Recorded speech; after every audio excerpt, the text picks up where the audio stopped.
Did you know that Poziwala was an early 20th century term for a man who is inordinately fond of jam? It apparently originated in the military. I don't know what was going on in the early 1900s that required this slang phrase. I do know that the definition of Poziwala is just the first of our team's 20 favorite facts from 20 years of Mental Floss.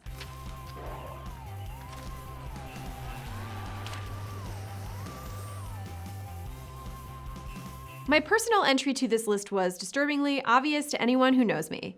Lobsters pee out of their faces. I will never get sick of this fact. The urine comes from glands located near the crustacean's antennae. As Bob Bayer, the former head of the University of Maine's Lobster Institute, told us a few years ago, they're greenish-brown spots. They actually look like two pieces of snot. That's the best way to describe them. You'd have to open them up to see them. Peeing at one another is part of both fighting and courtship. For lobsters. John Tyler isn't generally considered one of the United States' most impressive presidents. After coming into office following William Henry Harrison's untimely demise in 1841, Tyler was sometimes called His Accidency. Not quite the great emancipator as presidential nicknames go. But Tyler did contribute one of our favorite presidential facts. One of his grandsons, Harrison Ruffin Tyler, is still alive as we film this video. Not great-great-grandson. His dad's dad was the 10th president of the United States. It helped that President Tyler's son, Lyon Gardner Tyler, sired his second son at a sprightly 74 years old. While we're talking about family connections, let's discuss Mary Shelley and her beloved Percy Bysshe Shelley. Mary was so fond of her husband that after he drowned at age 29, she was said to have kept his heart, which somehow survived cremation, in a poem wrapped in silk. Creepy, yet romantic. That means Shelley very well could have been carrying around her husband's heart in 1835. That same year, in another unusual display of passion, dairy farmer Colonel Thomas S. Meacham sent President Andrew Jackson a wheel of cheese weighing in at nearly 1,400 pounds. That is, and I never thought I would say this, too much cheese. At his last public reception as president, Jackson offered up his massive fromage to the masses, who quickly polished it off. As a contemporary spoilsport noted, a day more disgustingly spent in the president's house there could not with difficulty be. Pockets, hats, handkerchiefs, everything was filled with cheese. That was, to our eternal delight, not the end of Meacham's impact on the White House.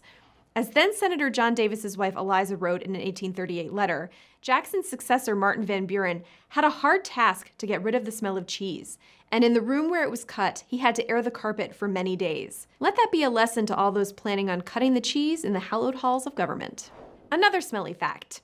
When a dead beached whale sat on the shore just south of Florence, Oregon in 1970, it began to emit a horrifying stench. The Oregon State Highway Department's solution to this problem involved a half-ton of dynamite. Yeah, they decided to blow the whale up.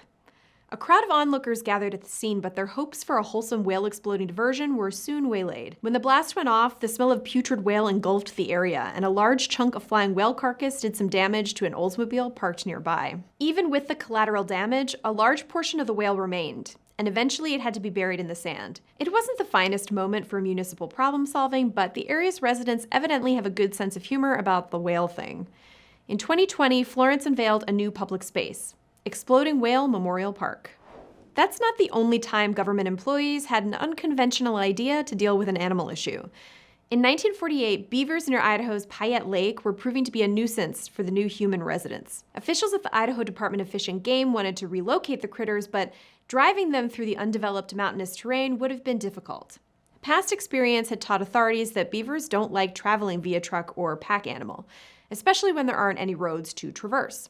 Instead, they decided to parachute the animals to their new homes in the wilderness. A total of 76 beavers were eventually moved via airplane and surplus World War II parachutes. You gotta wonder what those beavers were thinking as they parachuted out of the sky. Let's stay on the topic of ridiculous information about animals, which made up a surprising number of our top 20 favorite facts. Jurassic Park sound designer Gary Rydstrom was responsible, in part, for some awe-inspiring cinematic moments. Think about the noises made by the Brachiosaurus in that iconic early scene, or the terrifying footsteps of the Tyrannosaurus Rex. But Rydstrom's true genius best shines through when you hear the movie's velociraptors bark at one another. That sound was captured at the Marine World theme park. It's two tortoises having sex. Showing commitment to his craft, Rydstrom explained to Vulture, "Tortoises mating can take a long time.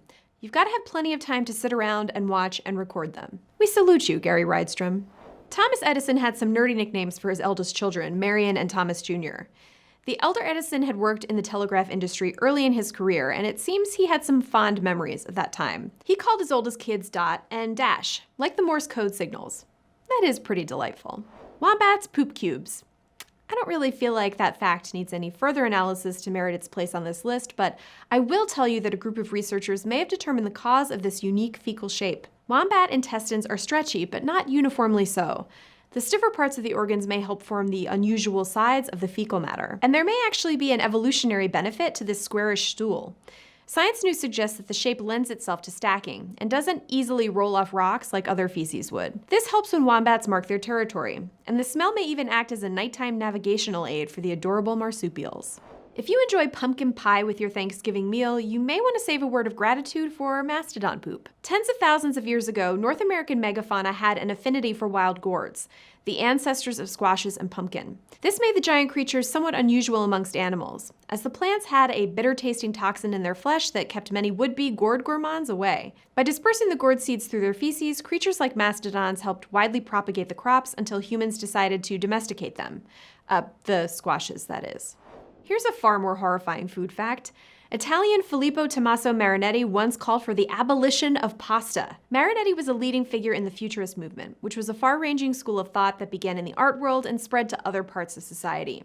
Eventually, Futurists were advocating for a future in which the government replaced all food with nutritional pills, powders, and other artificial substitutes. Until chemists could create such innovations, the Futurists advocated for swapping out pasta with rice, which was easier to produce in Italy. They thought this would free Italy from expensive foreign wheat. Marinetti co-wrote the Manifesto of Futurist Cooking with Luigi Colombo. In it, they described pasta as an absurd Italian gastronomic religion and accused pasta lovers of being shackled by its ball and chain like convicted lifers or carrying its ruins in their stomachs like archaeologists. You say that like it's a bad thing. On the subject of foods and beverages for which moderation is advised, let's talk about beer. Specifically Jane Austen's beer, which she was fond of brewing. One of Austen's specialties, aside from devastatingly romantic comedies and manners, was her spruce beer. She was also a big fan of mead, apparently. It might sound like an odd hobby, but in the Regency era and years prior, it wasn't unusual for women to brew beer. We actually got into that history a bit in an episode of Food History. In a different episode of Food History, we discussed an amazing fact about the science of food. Nacho cheese, the semi-liquid stuff you might get at a sports arena, is often made possible by an ingredient with the chemical formula Na3C6H5O7. Seriously. When Frank Liberto, the owner of Rico's Products, had the idea to sell nachos at a sporting event in the late 1970s, he knew customers wouldn't wait around for cheese to melt. Adding a specific kind of salt allows the proteins in the cheese to become more soluble. That means the emulsified liquid and fat is less likely to separate when melted, creating a cheese that melts more easily and stays liquidy. One of the most popular compounds used to achieve this perpetually melty cheese is sodium citrate, whose chemical formula spells out nacho. You might think that Goodyear is the world's leading producer of tires, but to identify the real number one in that field, you have to think bigger. Or smaller. They won't help you when your car pops a flat, but the Lego company actually makes around 381 million tiny tires for their sets each year, making them technically the world's most prolific tire manufacturer. Let's stay in the toy aisle.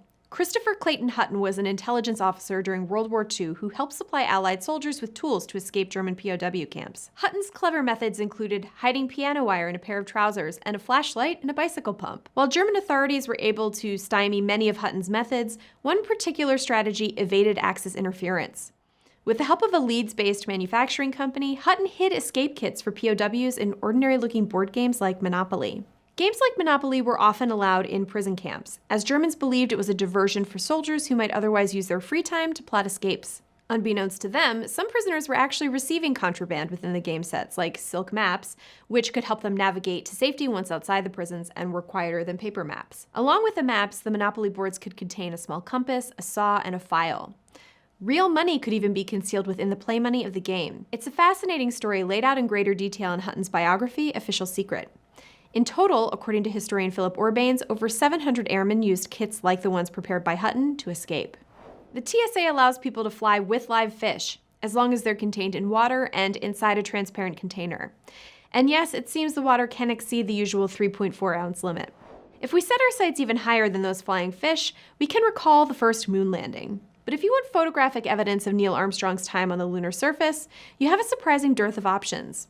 Buzz Aldrin's suit lacked the special camera holder that Armstrong's had, so Neil handled most of the photography. As the astronauts had a limited amount of time on the surface, Neil focused on taking incredible photographs of his surroundings, not rounding out his Tinder profile with the ultimate travel shot. Besides, Armstrong was married at the time, and Tinder didn't exist. Buzz Aldrin did spend a bit of time as a lunar shutterbug, providing us with a shot of Armstrong from the back. But we do have a photo of Neil from the front as well, and it's hidden inside a very famous photo of Aldrin.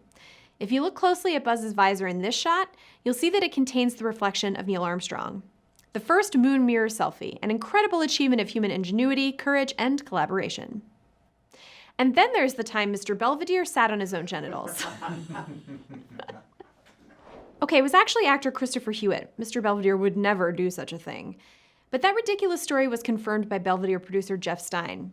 He fell backwards riding in a convertible in the Hollywood Christmas parade, Stein said, briefly halting production on the show. I will not out the Mental Floss editor who chose that as their favorite fact in 20 years of publication to protect the innocent and/or ignorant. And I wouldn't be true to myself if I didn't wrap up with a Titanic fact, even if my producers have strongly suggested a moratorium on Celine Dion impressions. Over the years, a lot of suggestions have been made on how to salvage more of the famed vessel. My personal favorite dates back to 1985, when an expert proposed filling the wrecked ship with 180,000 tons of Vaseline in polyester bags. Theoretically, it would have hardened in the cold waters of the Atlantic and floated the ship up to a more accessible depth. Sadly for science, and for the Unilever company, the petroleum jelly plan never came to be.